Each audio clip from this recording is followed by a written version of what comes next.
Hello, hello, hello, and welcome back to another college football video. Today we got the Week 9 Rod poll. Things are heating up. Okay, listen, let's just hop straight into it. I'm not here to surround per se. Things are heating up, and it's getting serious. Okay, the best of the best are starting to play each other more often, and we're starting to get some answers here. Listen, number one, Oregon remains. They still have, in my opinion, the most impressive win of the season so far by beating Ohio State. Um, and this is impressive to me. I think it's very important to judge teams in terms of how they respond after big moments, after a big loss, after a big win. Oregon just had a massive win at home against Ohio State. It would have been very easy for them to come into Purdue on the road and win 27 to 17 or to win 31 to 23. It would have been very easy for them to have a back and forth close game with Purdue, and it would have been understandable considering what they did the week before. They did not do that. This is a sign of great coaching to go into a road environment, a very tough. By the way, the Purdue crowd was loud and very active. They went into this environment and took care of business like they beat fucking nobody last week. It truly was remarkable how like the level of composure and just like readiness they showed. They looked like the best team in the country. They completely shut Purdue down. By the way, a Purdue offense that scored 50 or at least 49 the week before, Oregon held them to zero. And the Oregon offense, outside of one slight overthrow by Dylan Gabriel, which resulted in the interception, was pretty much flawless. I mean, Evan Stewart has absolutely broken onto the scene these last 2 weeks, and Oregon looks like the most complete, most well rounded team in football. And they pretty much have a guaranteed trip to the Big Ten championship game unless they lose to Illinois next week and whoever they have to lose like multiple games. But it looks like at this point, Oregon is pretty much a lock for the college football playoff, deservingly so. Number two, Georgia. I just don't know, man. Let's talk about the game itself first. Georgia did to Texas, at least in the first half, what Alabama did to Georgia. They went on the road to play my number two team, but I think the number one ranked team in the country. They went on the road and dominated Texas in the first half, in spite of turnovers on behalf of Carson Beck. This was the best defensive performance I've seen from Georgia, and I don't even know how long. Maybe since the TCU championship game, maybe at least in a game on like this big stage. I don't care what they do against the fucking G5 teams they play. For a big time game against a top ranked team, Georgia's defense played lights out. 7 sacks, 4 takeaways, 29 rush yards allowed. In the Georgia offense, if we're being honest, they didn't even play that good. Notably, Carson Beck with 3 turnovers. I don't know what happened to Carson Beck, by the way. It just looks like he looks like a guy who knows his draft stock is sliding, plummeting at the moment. And he's pressing too hard. He's overthinking. He's not playing the game right. He's just his confidence looks shot. Honestly, I mean, it really does look concerning right now in terms of what Carson Beck's putting on the field. I think that's what 8 picks at least in his last 4 games. Very concerning, extremely concerning if you're a Georgia fan. But even overcoming that, the Georgia defense played so good it didn't even matter. Carson Beck could have thrown 5 picks and they might have still won this game. The run game was good. Trevor Etienne had his best game of the year.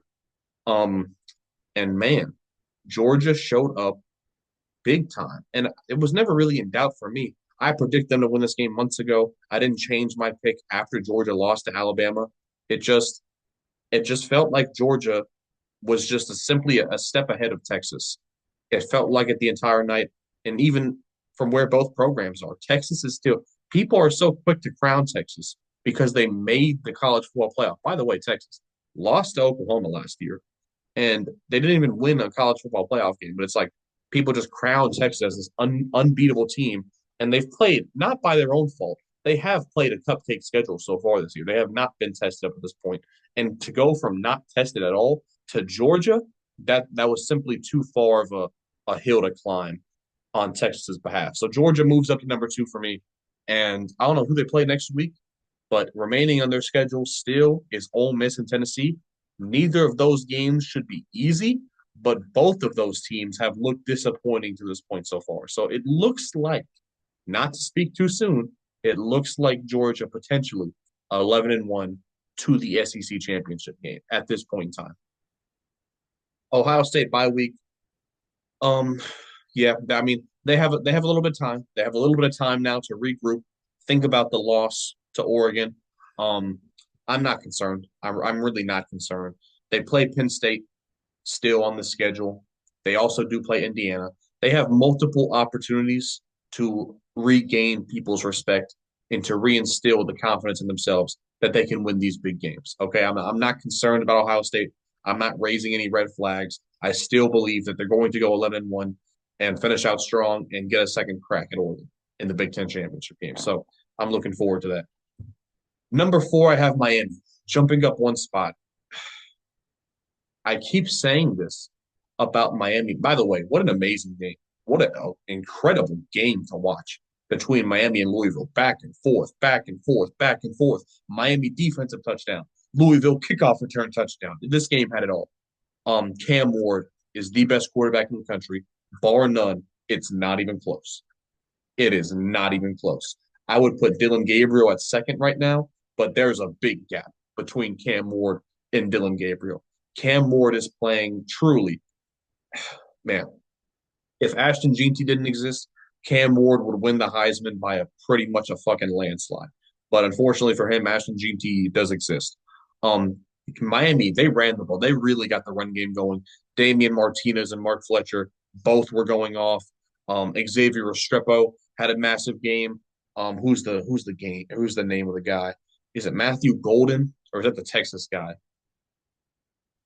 Think they had a there's a transfer. I don't want to get his name wrong, but they had a transfer receiver that went off in this game as well. I think Matthew something. He went bananas. The defense, though, man. And listen, Louisville had a kickoff return touchdown, so they only gave up 38 to Louisville. But and so here's the thing: Louisville is the best team they've played so far. Louisville is the best offense they've played so far. They were on the road. They were in Louisville for this game. A lot of factors going to this, and they did give up less points, I believe, than they did to Virginia Tech and Cal. With all of that being said, you still can't be giving up this many yards and this many points for this many games in a row. Three straight terrible defensive performances from Miami. That's extremely concerning for me. Because if they're giving up 40 plus to Virginia Tech, Cal, and Louisville, and even though Louisville's a good team, still, if you're giving up 40 plus to unranked ACC teams, how much you're going to give up for Clemson? How much you're going to give up if you make the playoffs and you play Texas or Oregon or Georgia? Like how many points are you going to give up against these other top tier teams? It's a very big question that remains to be answered for Miami, but they are still undefeated. They're still undefeated, and it looks like just based on how good this offense is playing. And listen, I hit the nail on the head when I called this the best offense on paper in the offseason. I was pretty much, dead on balls accurate with that one. They look incredible. One of the most entertaining teams to watch in the country. Like I said, Cam Ward is playing on an extremely high level. But this defense, I feel like it's going to bite them, man. You cannot expect this offense to play flawless every single game like they have been. Man, Cam Ward cannot afford to have a bad game because it looks like this defense is not good enough to keep them in the game. If things are to get out of hand, I'm worried for Miami. I really am. But they're 4-0, or sorry, they're 7-0, and they're at number 4 for me. Texas drops 3 spots for me to number 5. It's they were so impressive. I had given them an A plus through their first 6 games. The first half of the regular season, they got an A plus from me. No complaints. Multiple quarterbacks, the best defense in the country. They looked like they had it all. But unfortunately for them, they had not been tested. And it's not their fault. It's not their fault that Michigan's terrible. They went to Ann Arbor. and played Michigan, played the defending national champions on the road. It's not their fault that Michigan just happens to be comedically bad. They played Oklahoma in the Red River rivalry. It's not their fault that Oklahoma is fucking terrible, the worst team in the SEC. They can't control those things, but due to those factors, Texas had gotten to this point where they had not been tested and they got punched in the mouth and they did not have an answer. Their offensive line was beaten badly by Georgia, and Quinn Ewers, man, he got benched in the game momentarily. They brought in Arch Manning, but they realized that Arch Manning did not look good either in this game. They had no answer. Steve Sarkisian, he did not have a solution to get the ball out effectively. They could not establish a run game. And even though, keep in mind, Georgia threw three interceptions, they couldn't capitalize. They could not capitalize. They had the refs in their favor. Two Georgia players got ejected, and a non-reviewable call got overturned in Texas's favor. And with all that at home, they got embarrassed by Georgia. The season's not over, but my opinion of Texas and their ability to win these top level games has been thrown into massive question. Because not only now do they not have a good looking win, they don't have a single win for me against a team who's currently ranked, but they also, on top of that, got embarrassed at home against the first good team they played. Texas has a lot to prove moving forward. They play Vanderbilt this week, who is ranked for me. I believe they also play Florida, and they do play Texas A&M, I think. So they do have some opportunity to get some good wins on the board before the end of the year. But that Georgia game is going to leave a sour taste in their mouth until they possibly rematch in the SEC championship game. Number 6, I have Notre Dame. I really, like I said last week, I did not expect Notre Dame to be able to climb their way back into this, but they've done it by just beating the team in front of them. That's all they've had to do. They beat Georgia Tech. Georgia Tech did not have Haynes King. This really was not that impressive of a win to me. Riley Leonard had a good, not a great game. They ran the ball not that effectively, but still got 3 touchdowns, over 150 yards. That'll get the job done. Jeremiah Love continues to be this team's most impressive offensive player for me, which I was not necessarily expecting, but hey, they'll take it where they can get it. And defensively, even without Benjamin Morris in this game, they still did a very good job. Obviously, like I said, Georgia Tech without their starting quarterback, but it's still a dangerous offense. And I think Notre Dame held up nicely. So a quality win for Notre Dame. They play the military schools coming up. I think they play Navy this week or Army. I forget which one of the two, but they play both of the ranked military schools this year. Those looks like, I mean, because USC sucks, so that's not going to be a big game. It looks like Army and Navy are going to be the big test for Notre Dame. Can they come out of both those games unscathed? Because if they can, they're locked for the playoff. You cannot make a case against Notre Dame if they go 11-1 with 3 ranked wins over A&M, Army, and Navy. So it is what it is. Moving on, I have Clemson at 7. They had, I would call this the worst win of this 6-game win streak, a 48-31 win over Virginia. I'm just not sure why the defense let Virginia throw 4 touchdowns. Not really understanding that, but the Clemson offense continues to look scary good. Cade Klubnik is playing at a level which we have yet to see from him. The run game has been established and is now a key part of the Clemson offense. Phil Maffa is taking over nicely as the bell cow back. He just continues to be so consistent for them. Hard runner, touchdown machine when they get in the red zone. They're just playing at an extremely high level offensively. But I've noticed something now these last 2 games against Wake Forest and Virginia, slow starts for Clemson. I don't know why, but in both of these games, it looked like they were on upset alert in the first half. So keep an eye on that. I'm trying to think of who they play coming up. I think they play Pitt, Louisville. I don't know. I'm sure. I think they play Pitt and Louisville though. If they get out to a slow start against some of these other teams, a little more high power of an offense, that could be something to keep an eye on.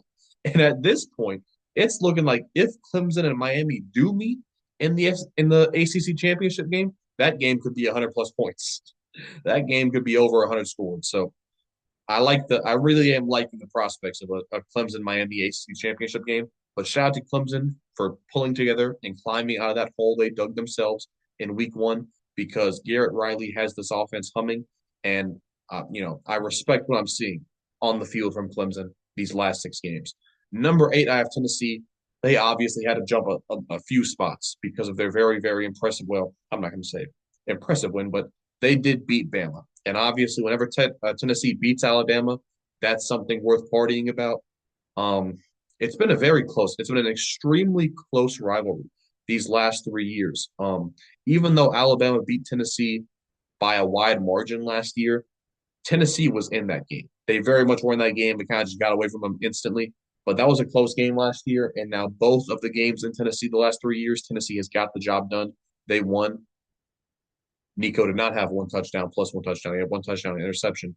Nico has not looked good. That is an objective fact about Tennessee.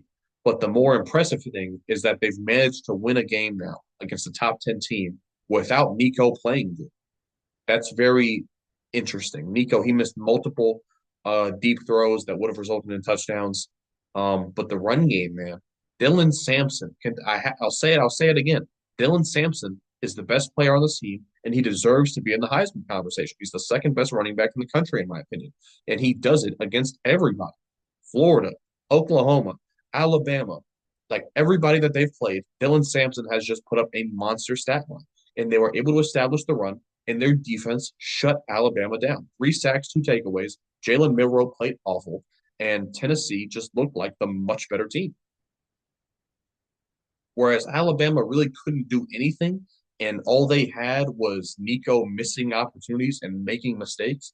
Tennessee was the one that wasn't making mistakes. They were the ones that established the run game, played great defense, and they didn't need a great quarterback performance. Whereas it felt like Alabama needed Milroe to ball out and carry them. And if he didn't, then the whole team was just falling down falling apart at the seams per se. So Tennessee, they jumped back up to number 8. They played back-to-back bad games against Florida and Arkansas, but maybe this is the get right game. I know they play Georgia. I don't know who they play in the immediate, aftermath of this, but Tennessee, it looks like they have all the momentum they need to go 10-2 with a loss to Georgia and sneak their way into the college football playoff. Penn State bye week is what it is. I don't know if they play Ohio State next week, but if both of them are coming off of a bye week playing each other, that should be very interesting. Listen, Penn State looks like they always look to me. Honestly, I don't feel any differently about this Penn State team than I felt about the last few Penn State teams. They feel the exact same to me. It feels like as soon as they play their big game against Ohio State, they're going to crumble. But the thing I will say about Penn State, I don't know if they play Indiana. I don't know if they play. That's really it, to be honest. The only other big team they could play. I don't think they play Michigan or Oregon. So it looks like Penn State might have a clear path in that case to 11-1. So if that's the case, then they probably do deserve to make the college football playoff. But we'll see if they can compete and potentially upset Ohio State. That would be massive.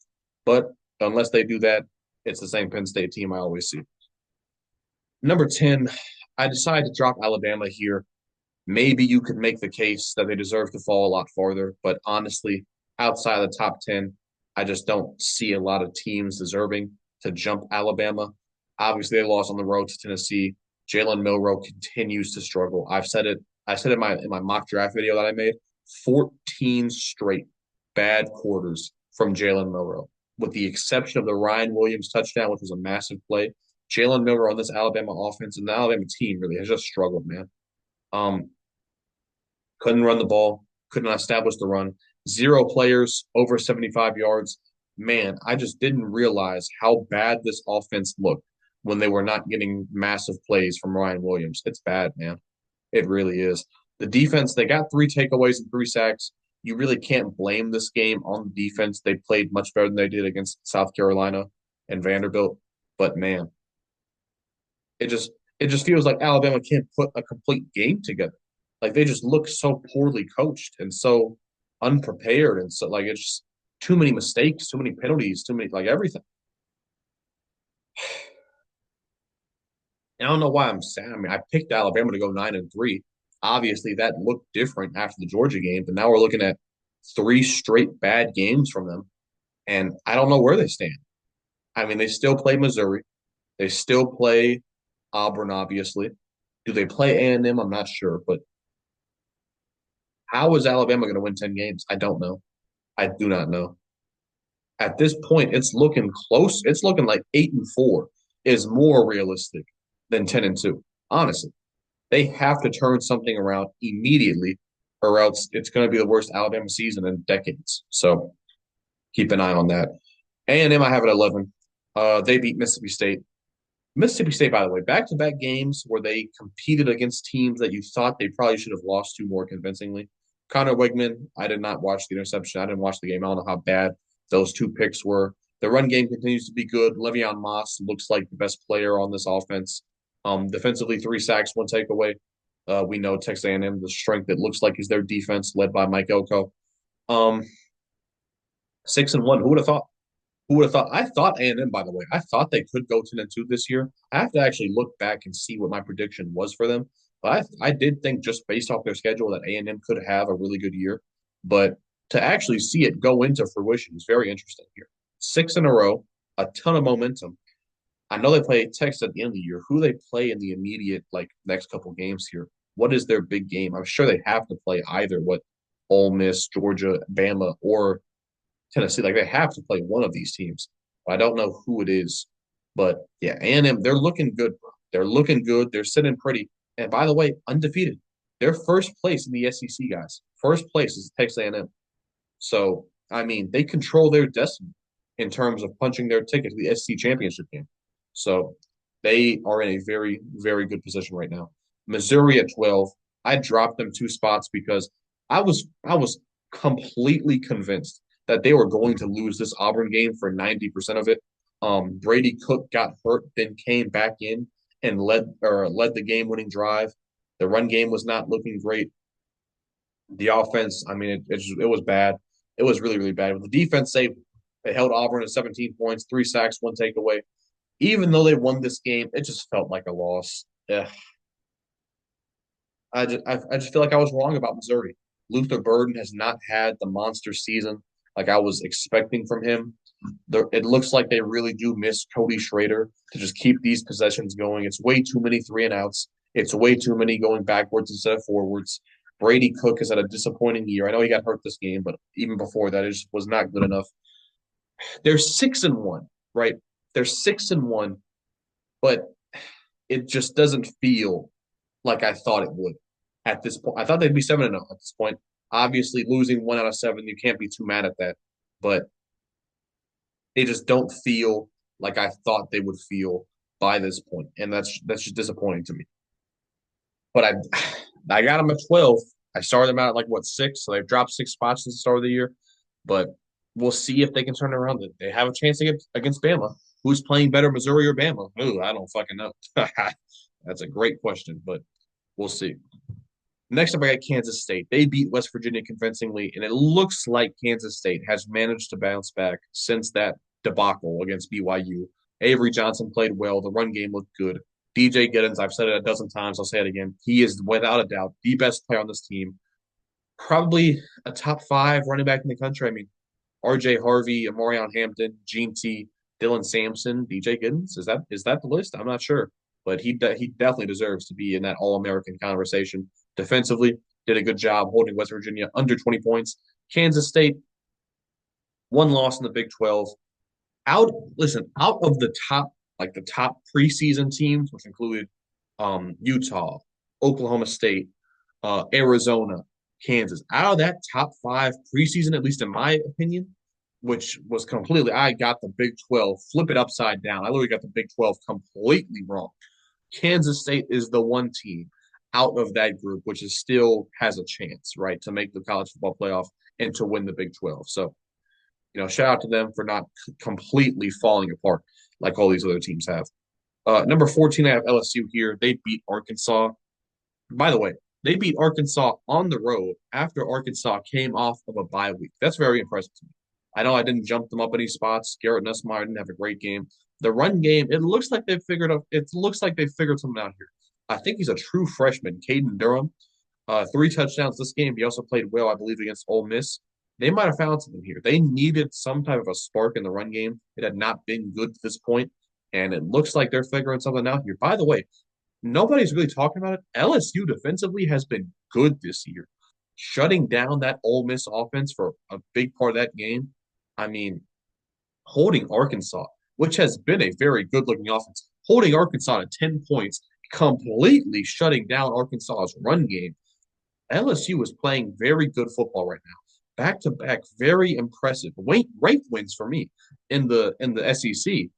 And by the way, LSU, keep in mind, LSU and A&M both suffered out of conference losses week one.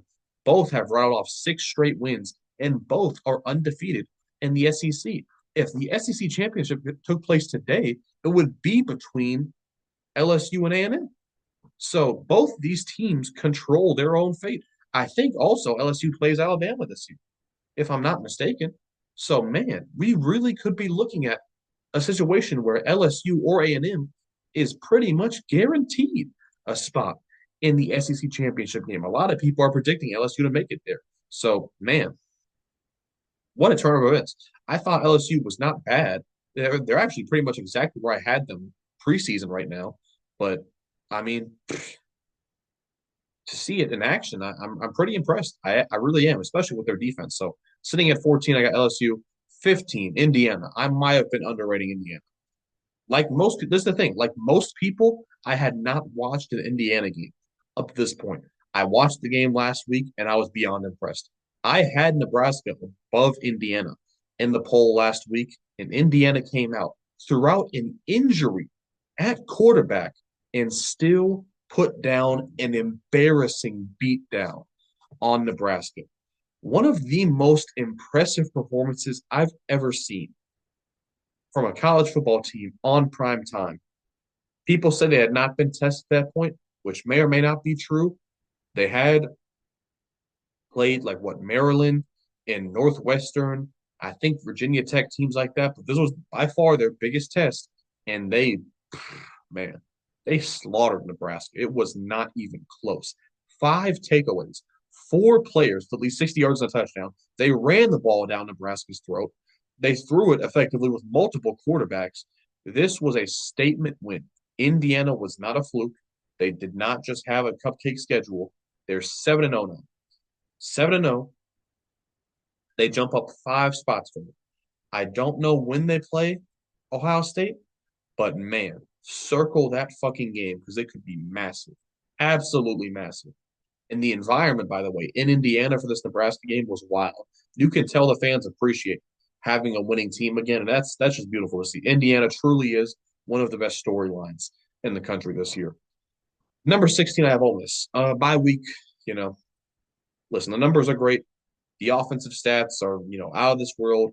The defense has been playing amazing. It is definitely the best team that Lane Kiffin has had, without question. But for some reason, man, they just cannot get the job done. Close losses at home and on the road to Kentucky and LSU. They absolutely should have won both those games. Just so disappointing, man. Without a shadow of a doubt, Ole Miss could be the number two ranked team in the country at this point in time. But instead, they're all the way down at 16.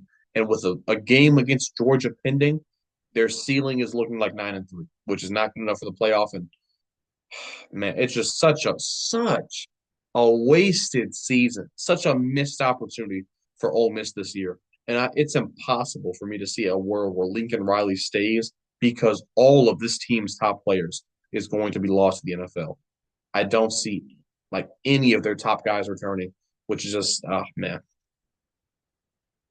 just such a gut wrenching season. I hitched my wagon to Ole Miss preseason, and I think I was right.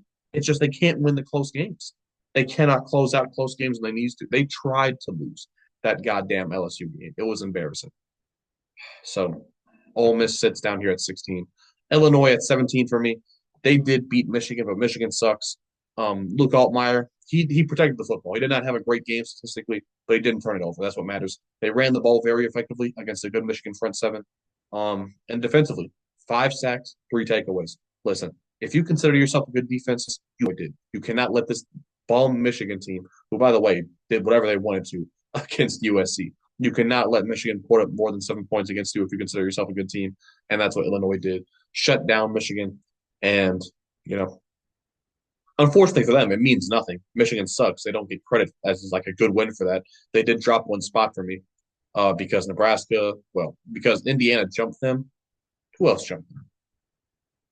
Nah, it's just Indiana jumped them, so Illinois drops one spot for me. But yeah, not a bad team. They play Oregon this week. They have a chance to pull off a massive upset here. But Illinois is having a really good season, held by a good defense and Luke Altmaier playing some of his best football ever. So, yeah, good season so far for Illinois. Boise State, they had their bye week. This is the thing. This is the thing I really like about Boise State. Their quarterback is doing his job perfectly. Obviously, 99% of the attention surrounding Boise State is going to be around Ashton Jeanty, which it deserves to be. I'm not complaining about that. But what I'm saying is what makes them such a threat to go 12-1 and to make the college football playoff is that the complementary the team around Ashton Jeanty is doing their job at a very high level. The quarterback 13 touchdowns to 2 interceptions. That's exactly what he needs to be doing. You do not have to do anything impressive if you're the Boise State quarterback. All you have to do is capitalize on play action and not turn the ball over. That's it. That's it. They could throw the ball for 100 yards a game and they'd still probably be 5-1. But the fact that they're actually getting good production from the pass game whilst not turning it over, that's very important. And then defensively, guys, 29, 29 sacks. 29 sacks from Boise State's defense. Listen, nobody is pretending that Boise State's good defensively. They can't get takeaways, and they give up way too many points in the Mountain West. But 29 sacks is beyond impressive. They might end up leading the country in sacks when it's all said and done. So that's a shocker. I did not know that. I noticed multiple games with defense had like 7 or 8 sacks, but to have 29 on the year, like, God damn, that is extremely impressive. So Boise State sits at 18 for me. I think they play UNLV next week, which is a massive game in the Mountain West. The two best teams by a mile, both with only one loss going at it. Probably a preview of the Mountain West Championship game. So keep an eye on that one. That should be a really good game next week. Colorado sits at 19 for me. I decided not to drop them after the Kansas State loss, which may have been a little controversial, but I feel like this kind of proved my point here. I know for a fact that Colorado is a good team. They're better. Who would have thought Colorado better than Utah, unequivocally, better than Oklahoma State, not even close, better than Arizona and Kansas. Even I am more so a believer in Colorado than most people, and I would not have thought that they would have been as good as they are right now. Not even close.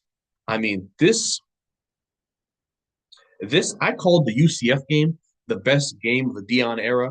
I still think that, but this is a close second. And defensively, without a shadow of a doubt, this is the best defensive performance from Colorado. And who knows how many years? 7 sacks, 3 takeaways.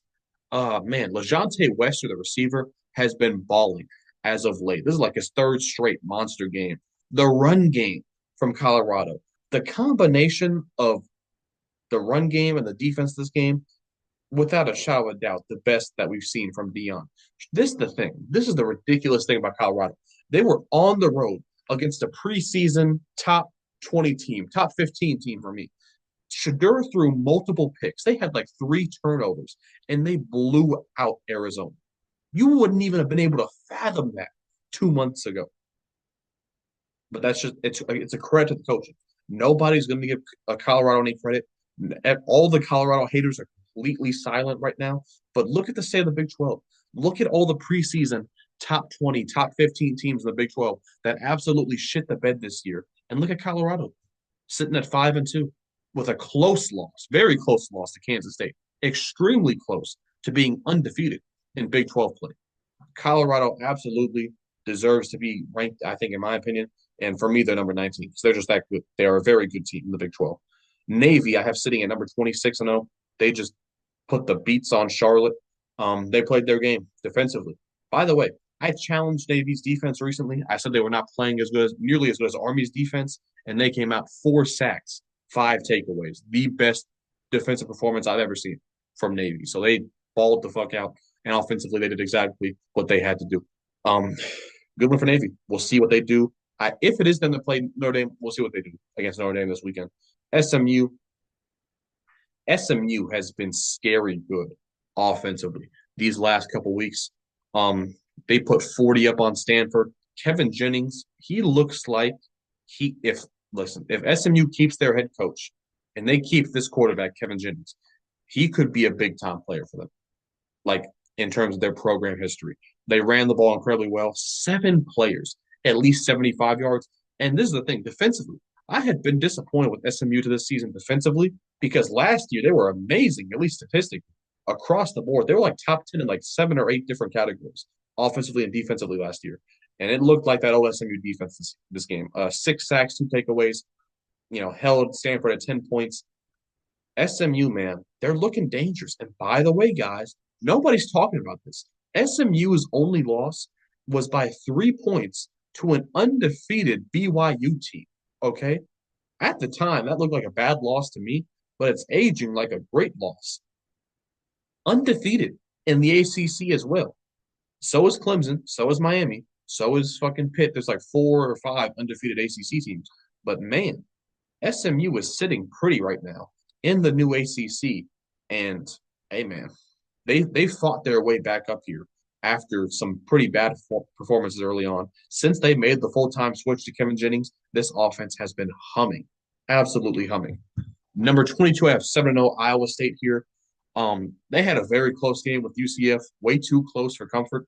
The defense did not have a great game, but the run game was amazing. Rocco Beck threw 2 picks. I didn't see how bad they were, but he still had close to 400 yards, 3 touchdowns. But yeah, defensively, no sacks, 354 rush yards allowed.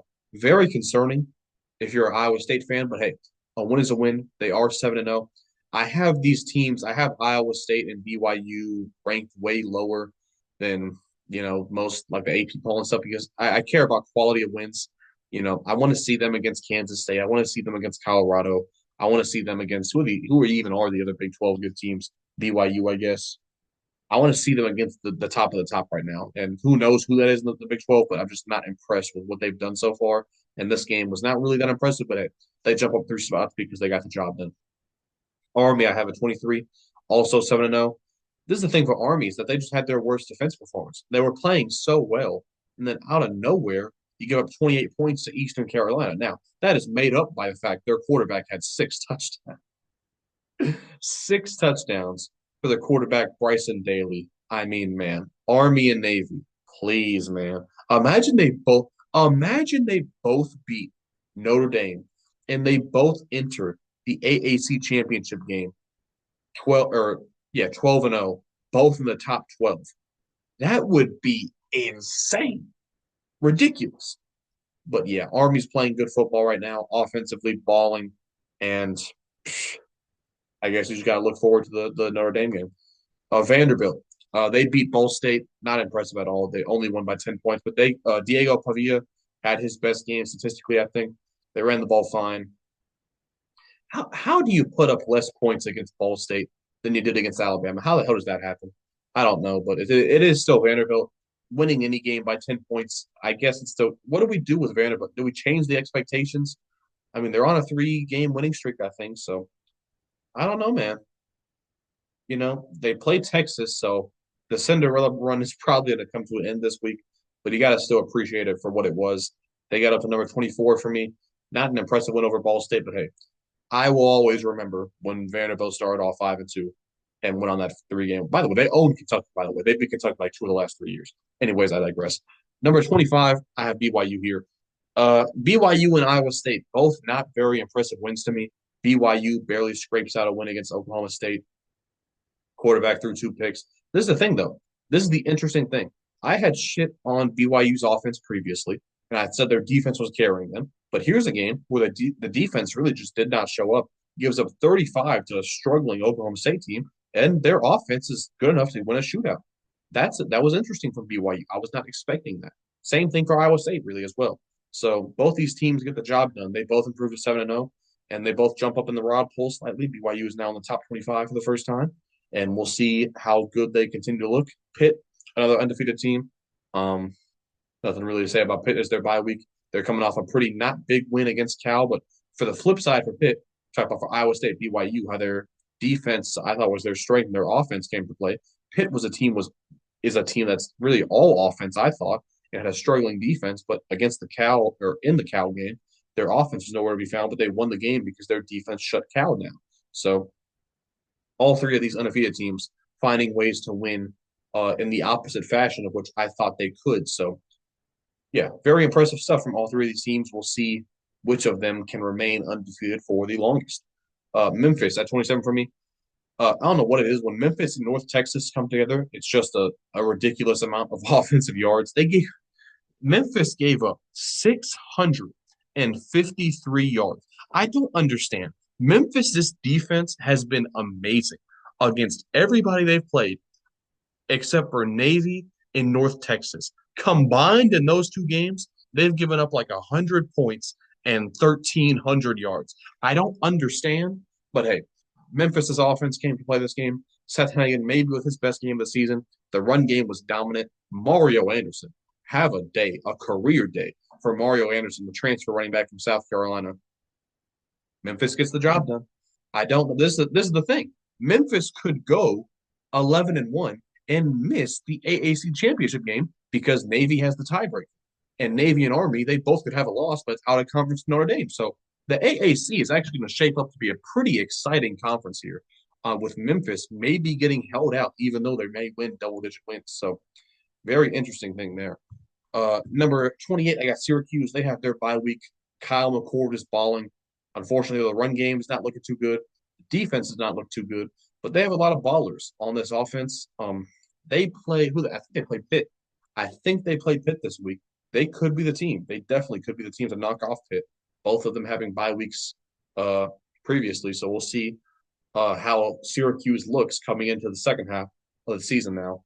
Duke, I didn't want to rank Duke. This was an absolutely terrible offensive performance from them. Malik Murphy looked terrible. By the way, this was like the first time I watched a little bit of Duke before this. This was like the first Duke game I really watched in its entirety. Malik Murphy has such a weird looking face. He has these massive fucking dreads, by the way.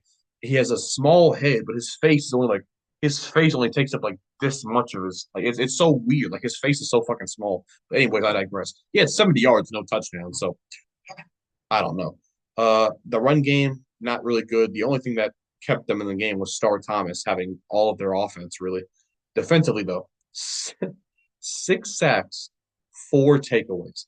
Duke got a takeaway on 3 straight plays. Florida, I think the Florida quarterback or Florida State quarterback, the FSU quarterback threw a pick, then he fumbled, then he threw a pick six. I think that's what happened. 3 straight turnovers from Florida State in this game. Duke managed to win barely, even though they had 4 takeaways. Embarrassing, really. But they're 6-1 now. They beat Florida State for the first time in team history. And yeah, who did they lose to? Who did Duke lose to? I think no, I forget. But I don't think they're undefeated in the ACC. I think they have one loss, but I just can't think off the top of my head who that was to. But yeah, Duke 29 for me. They jump back into my top 30. And Washington State, the first new addition of this week's Rod poll right here. They're coming off a win against Hawaii. And by the way, Washington State 6-1. Their only loss, by the way, Boise State. You cannot blame them for that. You cannot hold that against them. The quarterback, John Mateer, 2,400 yards and 24 touchdowns. He's been balling this year. The run game looks very, very good for Washington State, led by John Mateer, by the way. Dual threat for sure. 2 receivers, over 500 yards. Defensively, it's not a great defense, but here's the thing: 14 takeaways. 14 takeaways from this Washington State group. They're playing really good football. They definitely are. Everybody overlooked them once everybody left the Pac-12. I'm sure nobody even knows that they're 6-1, but they're playing some good football right now. And I mean, I just got to give credit where credit's due. They're playing really well right now. And then these are the two teams that dropped out of the rankings. Nebraska, they were number 17 for me, but you cannot get embarrassed that badly. I know you're on the road. I know you're playing a good team, but you got to put up some sort of fight. Nebraska rolled over that game, and that's the thing that rubbed me the wrong way. You can lose, but you can't quit. It looked like Nebraska kind of quit in that second half. And then Arkansas, Man, coming off that big win against Tennessee, man, you had an entire bye week to come to prepare. You were at home against LSU, and your offense just shits the bed. No run game to speak of whatsoever. Defensively, what happened to the Arkansas defense that shut down Tennessee? No sacks, no takeaways. Arkansas is looking like a bit of a fraud here, coming off an upset win against Tennessee and then just having nothing at home against LSU. So that is going to be it for this week's Rod poll. That was a long video. That was probably the longest Rod poll that I have made so far this year. So leave a like if you enjoyed. Subscribe if you are new, and I will see you all in the next one. Peace.